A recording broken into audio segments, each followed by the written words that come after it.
We are live. Welcome, Facebook. Welcome, Instagram. We're everywhere. Super cool. So as we're getting people to kind of join and come hang out tonight, you guys can even share with us online, whether in Instagram or Facebook. What was the question you had for me? It was about our kids. You said it. I know which one of you said it.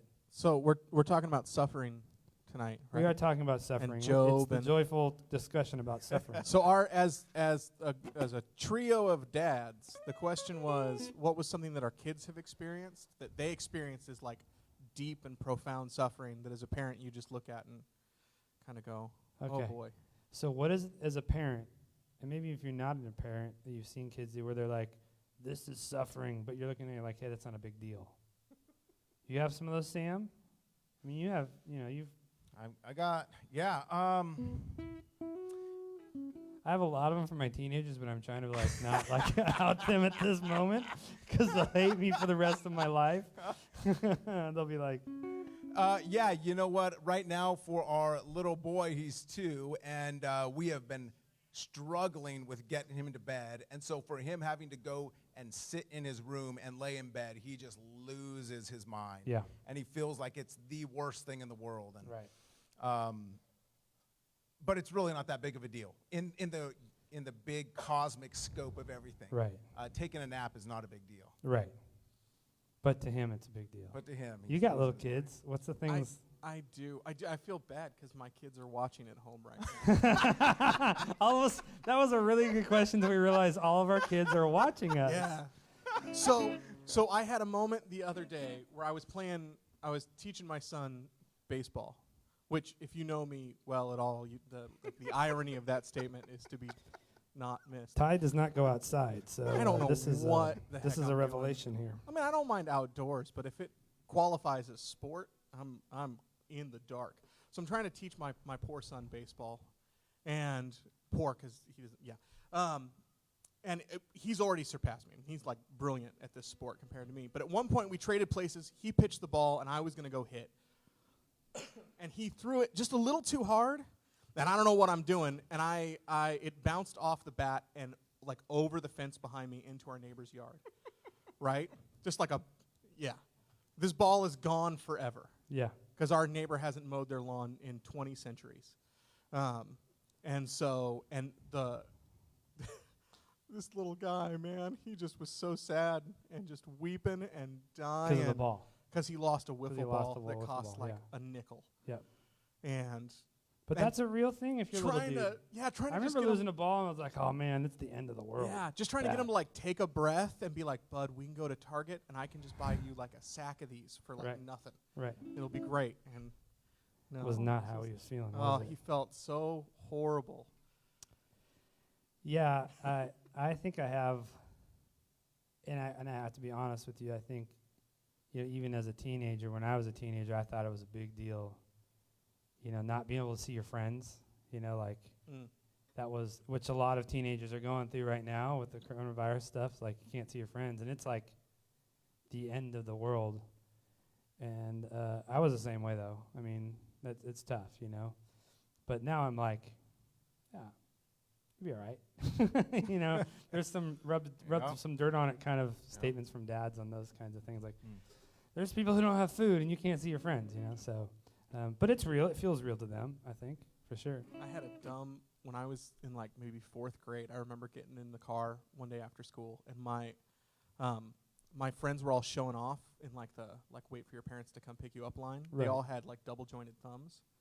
And I got in the car, and I literally, as we get into Job's words tonight, was literally like cursing the day I was born, that to my mother who gave birth to me, was like, you're an evil person because you didn't birth me with double jointed thumbs, and I wish I was never made. That is the best, man. It was the most real, profound suffering I'd have ever experienced. That is up awesome. to the 4th grade. That is awesome. If you're just joining us on Facebook, on Instagram, we're glad to have you guys here tonight. We are going to go through a discussion on the book of Job. We're going to try to wrap that all up in 15 minutes. That's how we roll. Easy. It's easy. It's no problem. But I want to open with a song tonight. Sam's going to solo on it. Just joking. Sam's like, what are you It's a talking surprise. about? You said you had some surprises. Surprise! No, I actually played this song. It's called Sorrow, and it's written by a band called Bad Religion. One of my favorite bands growing up. I still listen to them a lot. It's like the punk rock of me. I should tell you before we get into this, the show is called Everything Matters, and the reason I've called it Everything Matters is I grew up in a pastor's kid's home, very Christian kind of place, and I think the culture I grew up with, good people, it was only about spirituality. It was just like the Bible, pray more, read the Bible more, and those things are good, I think. But it really, growing up, kind of neglected a lot of the emotional and practical things that are going on in a human's life. And as I grew up, became a pastor, I feel like there's a holistic part of our experience that is more than just the spiritual side of it. It's emotional and practical. So that's the reason for the name Everything Matters, in case you join us for the first time. And so tonight, we're going to hop into this issue of sorrow, but use the book of Job as a backdrop. And this song, written by Greg Gaffin from Bad Religion, is written from the archetype and kind of the narrative of the book of Job. And it's really interesting because he's actually an atheist. So we'll talk about that later, about how people kind of engage with this whole thing. And but yeah, I'll share this song with you. We kind of have our own little janky, kind of punk rocky, unplugged Nirvana kind of feel to this thing here. So I got my guitar for you Instagram people. Hopefully you can hear it and feel good. But here we go. Let's do it.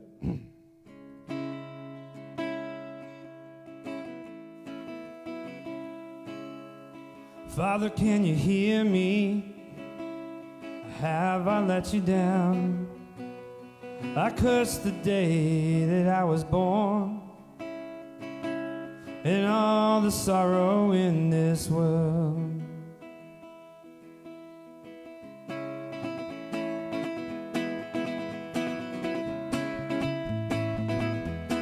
There will be sorrow, there will be sorrow, there will be sorrow no more. Let me take you to the hurting ground, where all good men are trampled down, just to settle a bet that could not be won, between a prideful father and his son. Will you guide me now, for I can't see a reason for the suffering and this long misery. What if every living soul could be upright and strong? Well, then I do imagine there will be sorrow, there will be sorrow, there will be sorrow no more.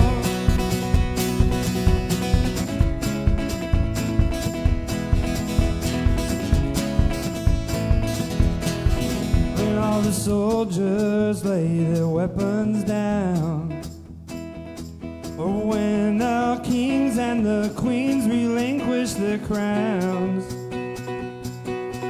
or when the only true Messiah rescues us from ourselves,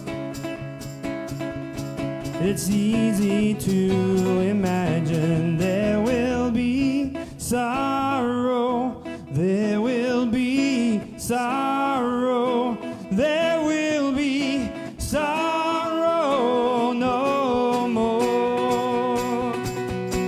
There will be sorrow, there will be sorrow, there will be sorrow no more.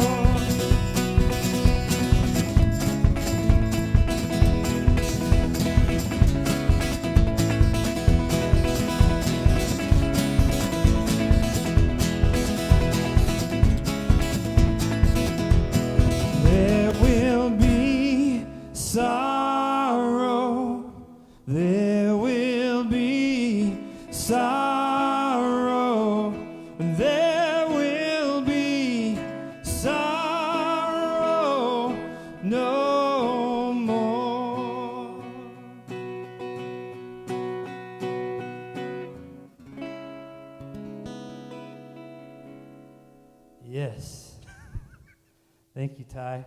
I was trying to make Ty into a punk rocker, and he reluctantly joins in, so it's good.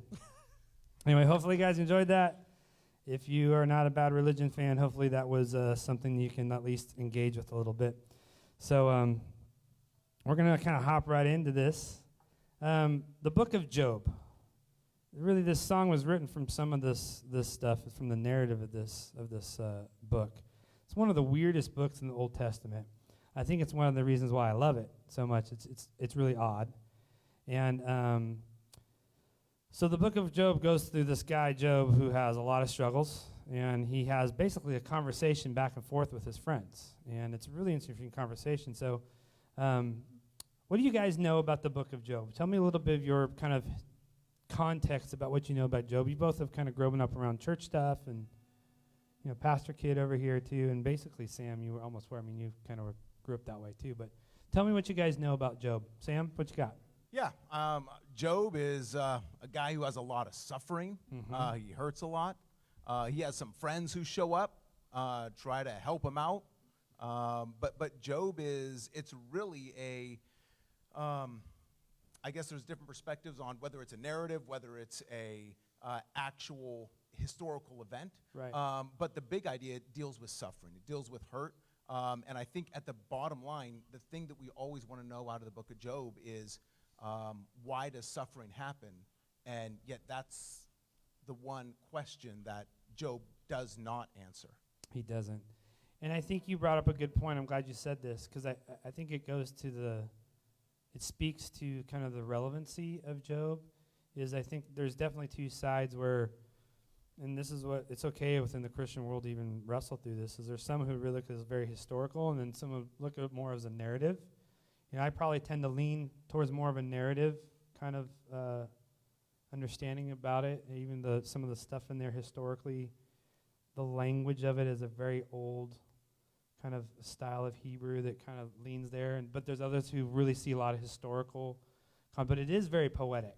There's a very poetic kind of nature to it, which I think has allowed it, in more of its narrative form, to at least be accessible to people who aren't Christians, who aren't in part of the, used to the biblical narrative, if you will. So that's part of the reason guys like Greg Gaffin are writing songs about it. So, but just so you know, for sure, even here we have different sides of that. But Ty, tell me what your kind of understanding of the book of Job is, the backdrop of it, the purpose of it.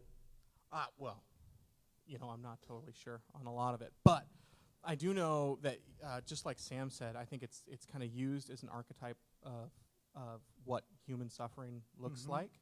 I have no idea if it's historical or narrative. I know there's some conjecture if it's historical that it would have had to have occurred long before where it's chronologically placed in Scripture. Correct. But I think one of the really things.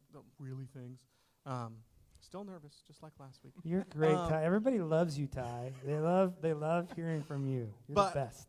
I think one of the things that's interesting about it, and I'm sure we'll get into it tonight, is in addition to Job's suffering, there's also kind of we get to experience the quandary of those of us who are not suffering. What do you do with someone that's suffering, right? Yeah. And all of Job's friends who start by trying to just ministry of presence, and they're there with him, and they wallow in silence. Right. And then they try and put words to their wallowing, and they don't do a great job. And if you're watching online in either one of the places, so glad that you're with us. You can go ahead and join in and tell us maybe some things that you are suffering with, or you even see in society we're suffering. There's a lot of suffering going on in society right now. This is a really relevant topic, I think.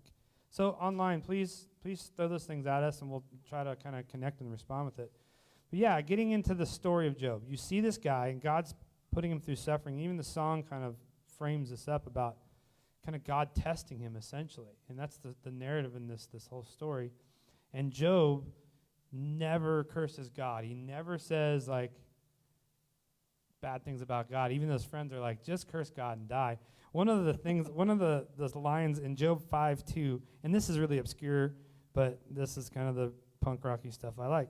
I love this line in Job 5:2, and it's one of his friends that says it. In fact, Job's friends start off, I think, in their conversation really trying to comfort him and really actually doing stuff, and it gets worse later on where he's like, you're not helping at all. But I love this line. I don't know why. It just sticks out to me. It says, let me get this right in my face so I don't mess this up. Job 5:2 says, resentment kills a fool, and envy slays the simple. It was like, those kind of lines are super cool to me. But the story of Job, it is these guys, his friends, who are, and even his wife, I mean, family pastors, probably some serious marriage counseling going on between Job and his wife, right? I mean, she's like, what are you doing, curse God and die kinds of stuff. But what do you see in Job in this story that relates to us now that you seem this very human? Because I see Job's friends trying to comfort him. Tell me what you think about that, Sam. Yeah, I think a little bit like Ty was saying, there's this idea that his friends start out with such great intentions, and they come and they just sit and they're present with him, and they're just being with him, and how powerful that is. But that's a really hard and painful thing to do as a person, is to actually sit with someone who's suffering. That's painful as a person to sit with someone else and it draws up a whole bunch of things within us, and it feels uncomfortable. And so rather than just sitting with their friend, they begin to say some things. They begin to talk and try to excuse why these things are happening. And I think that's what we can do as people is sometimes we can say the absolutely stupidest things. We can just say awful crap to people who are hurting, who are suffering, trying to make it better, trying to act like it's better, trying to say the right word to make someone feel better, and we just end up saying just awful things. One example I heard was there was a lady, and she had 5 children. One of them died, and someone trying to say something comforting and encouraging to her said, well, at least you still have 4 kids. And Wow. the worst thing you can say, just stupid, but we say those kind of things because we're trying to maybe even make ourselves feel better and alleviate some of our own pain. Right. Yeah, we had talked a little bit earlier about how suffering is so, it isolates you, right? Like when you're in the middle of suffering, you feel so isolated in what you're experiencing. But what's really tricky in that is, like in Job's case, right? You can't see the forest for the trees. You can't see your life past the moment that you're in. But all the people around you look at it and go, man, it's just a season. Right. Like, if you were just standing where I'm standing on the other side of you, like, you're going to get through it. You're going to be okay, which is why when we sometimes, like, our best intentions in caring for people who are suffering, we say things that are so profoundly unhelpful because, yeah. Because we're trying, right? Because, yeah. Is it a human thing to you guys? Because you can, like with little kids, right? You Right. can see down the road, like my son hitting the ball over the fence. Right. Right? Like, we don't need to worry about that. That's a fixable problem. It's easy. And in 2 days, you're not even going to think about it. 5 years, you're not even going to think about it. But right now, that's cold comfort. Do you think God looks at us like your child who hits the ball over the fence when we're really suffering and struggling and goes, I can fix that? I don't know, man. I don't know. I'd like to say yes, but we had another interesting conversation earlier. We just finished the series on leading up to Easter about Lazarus, right? Right. And one of the most beautiful pictures of Jesus is him standing at the tomb of Lazarus, grieving, Yeah. is weeping. Yeah. So Sorrow. as much as I'd love to say God is standing there going, don't worry, kid, I got this, I think there's also a part of him that It's human. stands in, Yeah. is one of Job's friends without all the dumb words, that Yes. chooses to sit and grieve with us. Ty, you said something to me earlier that I think is really, really important. You told me that when you were a teenager, you read Job a lot and it gave you comfort. Is that right? Did I say that right? Yeah. Tell me a little bit about that. Well, I mean, so I've always wrestled with depression, kind of Mhm. always been temperamental, moody artist. Right. But my first, like, real heavy experience with that was in high school, kind of freshman through basically all of high school, just high school. And turned to scripture occasionally. Right. Would do kind of like the fortune cookie thing, where I just, like, flip it open. Yeah. That didn't serve me well. Right. I don't know how I stumbled on Job, but I did at one point. And, well, you know, when we talk about suffering being isolating, Yes. that, like, reading the testimony of reading the account of Job it helped me not feel alone Right. in that. Because it's In one that. thing to suffer alone, but if you suffer with others, you feel like you're sharing the burden a little bit, Yeah, right? well, I think just like Job, right? We see with his friends kind of fighting against him and fighting for right words. Right. It's so easy when you're in that place to just feel chronically misunderstood, Yeah.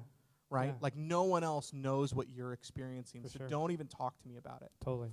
And certainly I was in that place when I was in high school. Yeah. And reading through Job, reading like in chapter 3 where he talks about when he's basically wishing that he wasn't born, Right. right? And saying, I wish that the stars would go out on that day and that dawn would never come, right? Like, Yeah. you just say, it's very melodramatic speech, right?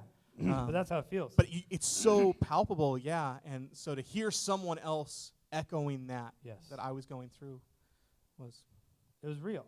it was Yeah, it was very real. And I think that's what this book brings out, this person wrestling to that. Sam, you had talked a little bit earlier about an experience you had when we were talking about sorrow and what had brought you sorrow. Could you share a little bit about your experience? You and Stacy, your wife, have done a lot of fostering of kids, and just an experience about brought you a lot of sorrow through that. Can you share about that? Yeah. So we had a placement. We had a set of twins that were with us. They were there for 8 months, and my wife and I, we entered foster care. We said, we're going to love these kids like they're our own, whether it's for 6 months, whether it's for a year, whether it's forever. We want to love them like they're our kids. And seeing these kids, all the difficulty and all the trouble and all the hardship and the pain they were experiencing in their biological family. And I remember just praying and praying and praying, God, would you intervene in some way? Would you cause their suffering to stop? Would you cause this difficult situation to stop? Would you protect them and take care of them? And they ended up not being able to stay with us. And that was such a profoundly painful thing for me, for my family, for our girls. That was just really, really hard. And not being able to see God in that. Right. Praying, God, would you take care of these kids? Would you take care of us? Right. And then feeling like the worst thing that could happen is what happened. And at that point, I was still a pastor and trying to, I'm telling people, hey, we can trust God, and yet here I am in the midst of some really painful stuff, and how am I going to respond? And, Right. that was hard.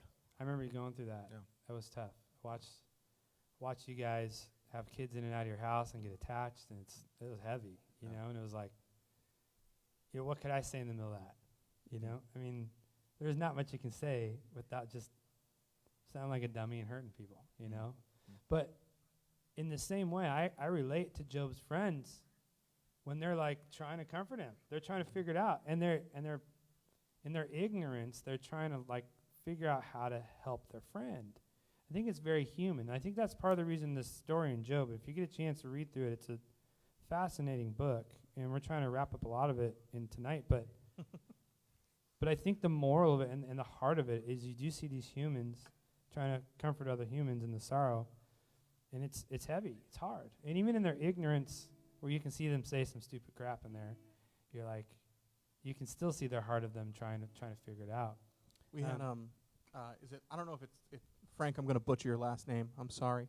It's either Frank Colley or Coley. Frank Colley, I Colley? think. Yeah. Yeah, he said it's hard to be the caregiver to anyone, including caring for ourselves. Oh, dude, that's profound. I Right? agree. Yeah, thanks, Frank. Mm. That's good stuff. Yeah. I'm not seeing the comments on here for whatever reason. Maybe you guys are getting, so you have to feed me a couple more.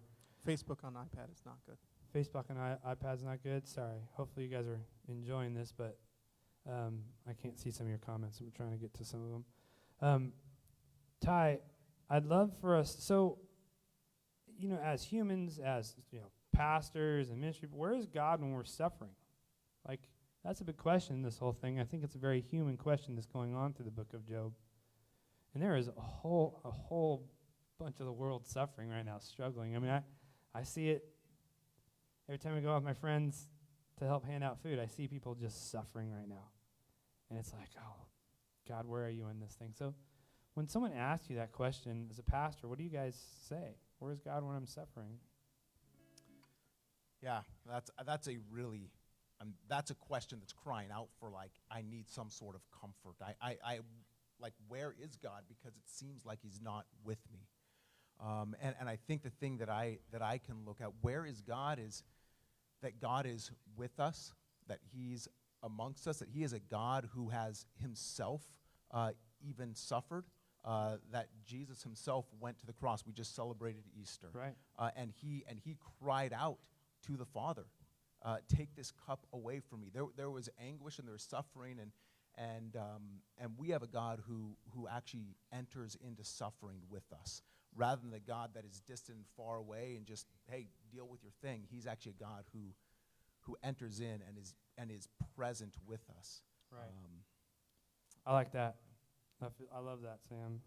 And there is just like when you said as a teenager, you realized other people were suffering. I think me too are the most comforting words in the English language. I think there's just something about it that says, yeah. I think it's why 12-step groups and those types of things are so enormously successful, is the heart of them says, oh, dude, I'm with you. I get you. And that's a powerful thing. So there's something interesting, too. We talked about it a little earlier, and I think about the messages and who they come from when I'm suffering, and who it is and where it comes from makes a difference. When I feel that from God and from Jesus about that I'm with you, or even messages in the middle of my suffering, there's a difference to that between some humans who would say the same thing to me. I think what happens sometimes, especially as Christians, and it drives me nuts, I think we take over this almost responsibility of being the Savior, of being the God, if you will, and act like the things that we're saying is going to bring comfort when it's just another human. And I don't know, what do you guys think about that? Have you experienced that? Yes. Yes, tell me about that, Ty, because Yes, if you've experienced it, and this is why you're here, there's a good chance other people have. Ryan. If I can find it. Yeah. Why don't you tell what he's looking for that Facebook comment? Have you experienced that, Sam? Yeah, definitely. I don't know to the extent that that Ty has, but definitely people who, just even the experience that I was previously sharing about our foster kids that were with us. Someone made a comment of just saying, like, hey, well, they're not your real kids, so it's fine. And for us, like, Wow. that feels like a dagger, because no, we're loving them like they're our kids. And Yeah. we entered in knowing, hey, they may not stay with us, but the manner in which they left to say, well, they're not your kids, is like, well, like, that was sharp. And they were intending to bring comfort. They were intending to say, you know what, hey, it's, it's okay. But it didn't come across that way. It felt like a kick in the head. Yeah, Yeah. for sure. Yeah. Kevin was pointing out, we got a comment from Ryan? I just don't even try with names. Just give anymore. the first name. We'll get it to it. So what did Ryan say so we can help talk to him a little But bit? the gist of his comment was, a friend kind of was giving him some wise counsel and saying to be careful in this time, to not kind of build up a wall in your heart that prevents you from experiencing God. The last sentence he said, which has been a part of my experience, is we need to lean on God and allow others to comfort us. So we had, for me, Yeah. right? Because that's not easy to do, allowing others to comfort you. It's hard. When I was 21, my dad passed away in a freak accident, and I had a lot of hundreds and hundreds and hundreds of people now in my life that I hadn't seen probably since I was a child, who would tell me stories about my father and then offer me some kind of platitude or anecdote or the attempt at comfort, right? This is why your dad died when you're 21, your youngest brother is 12. And at a certain point, I was talking to Sam earlier a little bit about this and saying, at a certain point, kind of to what Ryan's talking about, I had to embrace the heart and the intention behind people's words. Right.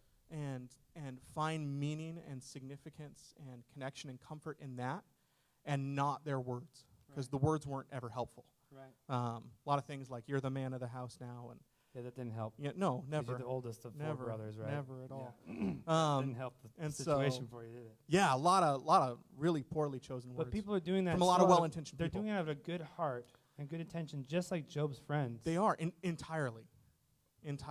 Right. So, but Job just went through. He went through to never curse God. I want to read the scripture. I relate a lot of this into this scripture and bringing it to Jesus' life. If you look in John 9, Jesus has this experience. I'm going to read this. And, Jesus sees this blind man, and basically the Pharisees come up and they say to Jesus, actually his disciples asked him, who sinned, this man or his parents, that was born blind? Like they're going, okay, they're equating, he's born blind. Is it because of his sin or his parents' sin? That's the disciple. Later on, the Pharisees get all crazy with him on this stuff too.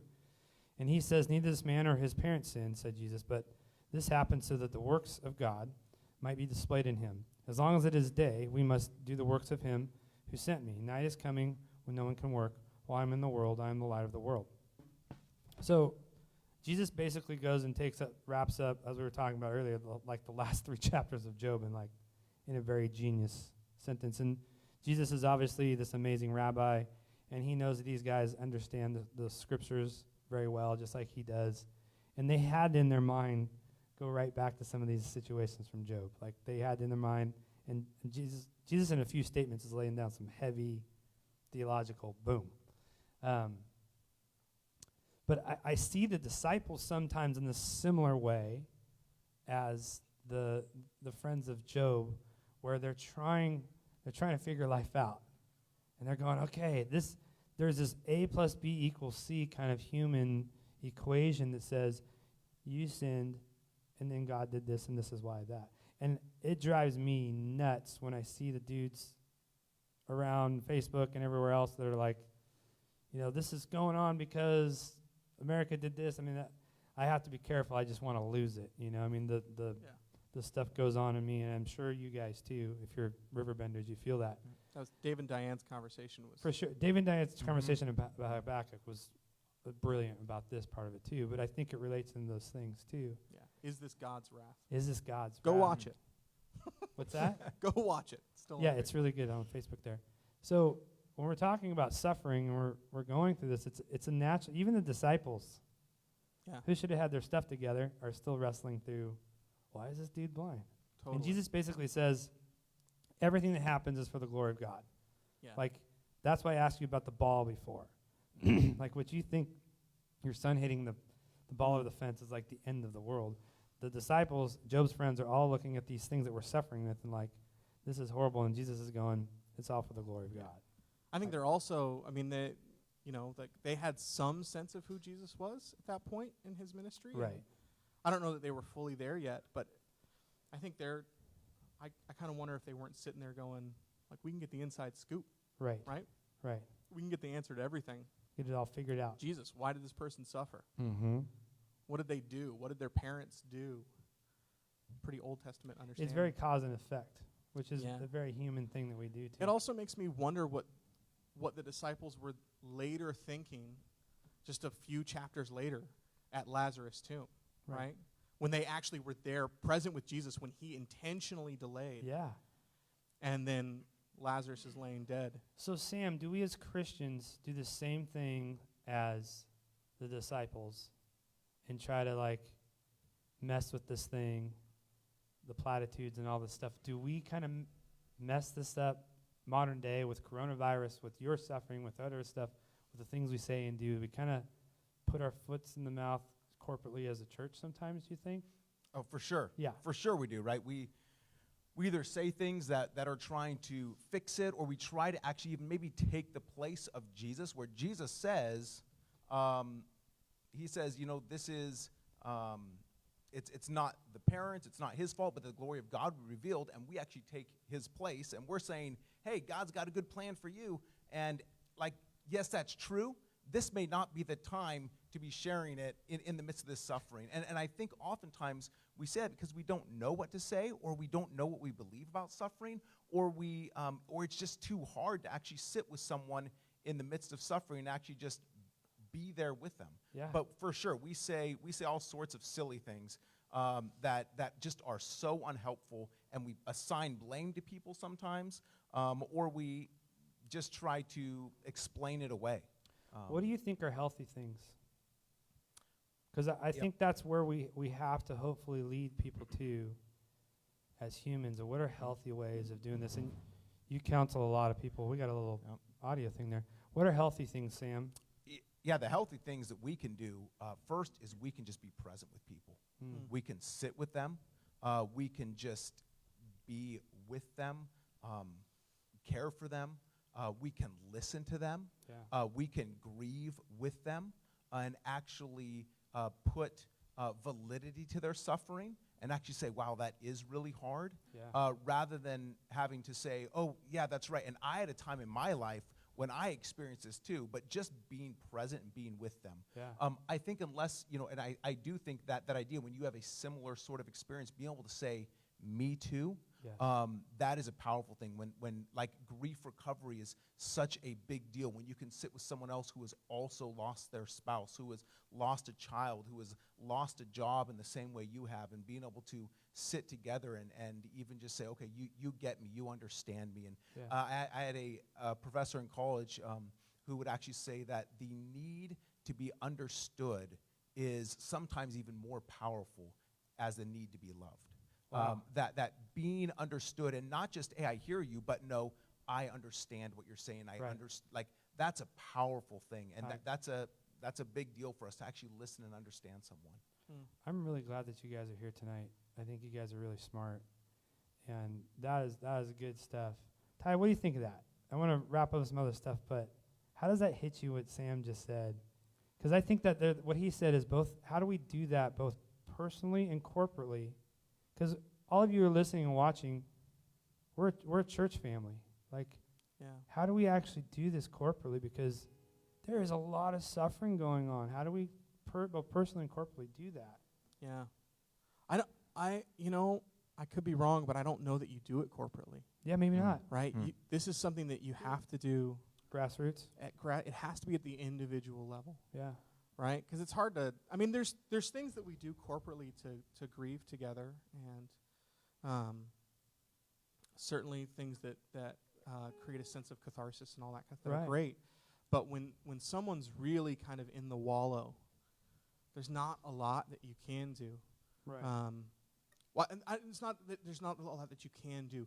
I don't know that there's a lot that you should say unless you're invited to say it. Just like Sam Yep. was saying, right? That ministry of presence. Right. A good friend of mine in Chicago likes to talk about that all the time. He's a high school pastor, right? And he's always encouraged his kind of high school leaders with, like, it's not about what you say. Don't worry about getting your theology right. Just be there. Yeah. Be present. When someone is deeply hurting, sometimes the most powerful thing you can do is just be there. Yeah. Grieve with them. And when you feel that kind of spark inside of you that goes, I got a wise thing that I can say that'll help fix you. Don't do it. We're just Override friends it. of Job at that point, right? So unless you're really confident that it's God, Or Job if you're Arrested Development people. but- just keep it inside and Well- allow that person to build trust and invite you into that. You know, as we close thinking about that, there's kind of a beautiful thing I see in my mind as riverbenders of us engaging with how we can comfort and care for people, even in this weird digital world we're living in. You know, how do you be there in the middle of all this? I think we have to be creative with it, but you know, instead of having the right words and the right things to say, is just being there with people. This kind of amazing group of people going after that, the healing and the care and the comfort that could happen Yeah. through that could be really amazing. I think there's power in people knowing that they're being prayed for. Yeah. So even if, because right now, right, like sitting with someone is kind of a non-starter unless they're in your home. So, but leaving a voicemail or sending a text message or like allowing someone to know that they are on someone's mind, Yeah. that they're being thought of and prayed for. And when we see at Riverbend, we see a lot of prayer requests. Totally. That is our church.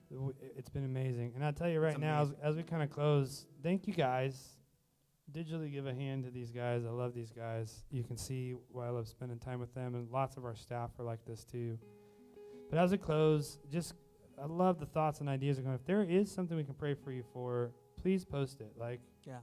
I shared a post earlier that, and I cannot share the details, but it's been a hard couple months for me. There's been a lot of grieving and a lot of loss and a lot of struggle, and I can't really talk about it, but only with a few people. But I find comfort in these things too that we're talking about, and it's been in my community. It's been in the people just going, "Hey, I'm here with you." It's been really profound for me. So I hope tonight, if you're watching this, you're still watching with us. We had a longer conversation, but it was really good. We just, Nathan Rylander just commented. He says, who's a doctor, Yes, right? He said, honestly, 90% of medicine is just showing up. dude, Nathan. I miss Nathan. I miss all of you guys, but that was a great statement, Nathan. Yeah. I love that. From a doctor, a guy who's caring for people every day. Thank you to all of our people who are in the medical field, front lines. You guys are amazing, and we'd be really messed up without you. So you bring a lot of comfort to all of us. So I want to close. I'm going to play this song. Keeping with the old school. This is your first time hanging with us. Hopefully, hung through the whole thing. I say I don't like new songs. I kind of like some of them, but I'm drawn more towards older hymny things and country stuff and punk rocky stuff. But we're gonna play this old hymn called "Come Thou Fount of Every Blessing." And I don't know why. There's just been this comforting kind of sense to this song for me, even though it's very odd and weird. So put those prayer requests up there. We would love to pray for you, even if you're watching this later. It's cool. We'll be praying for you. That's what we like to do here, and want to keep connecting with you. So let's play this song, Ty.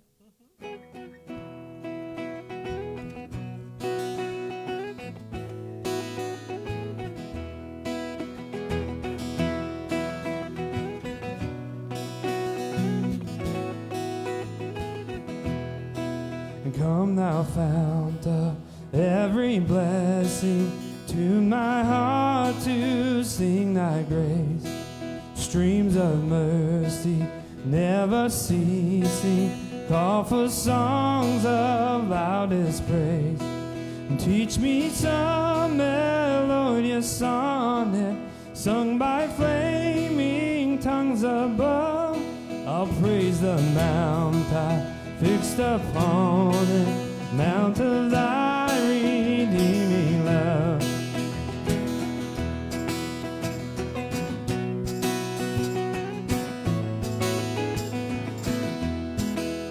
Here I raise my Ebenezer, hither by thy help I've come, and I hope by thy good pleasure safely to arrive at home. Jesus saw me when a stranger, wandering from the fold of God, he to rescue me from danger, interposed his precious blood.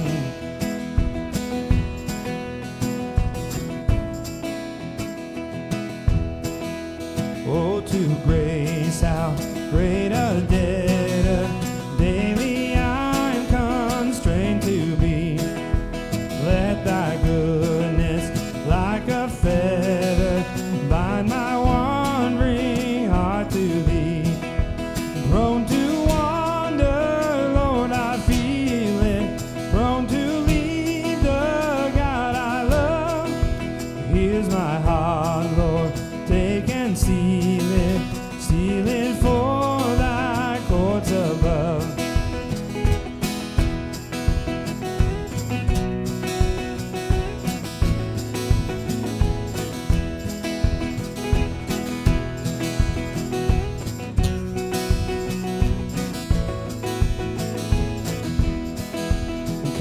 thou fount of every blessing, tune my heart to sing thy grace, and streams of mercy never ceasing, call for songs of loudest praise, and teach me some melodious sonnet sung by flaming tongues above. I'll praise the mount I'm fixed upon it, mount of thy redeeming love.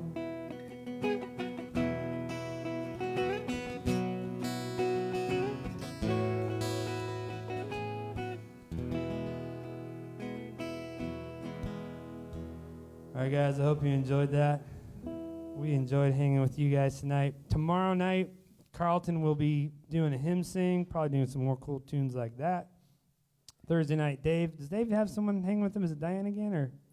Yes. Yes. We don't know. I don't. I'm talking to Dave and about it. someone, or Dave by himself. Dave will be doing something cool Thursday night. And then Casey will be here in this room actually doing Immerse on Friday night. It's going to be awesome. And then 10 o'clock on Sunday morning, be together. I got to tell you, I love being together with you guys at all these different things. I do find comfort from being with my Riverbend family. I hope it's the same for you. So thanks for being with us tonight, and we'll catch you guys soon at some of these other things. All right, awesome. Thanks, guys. Yep, thank you. God bless.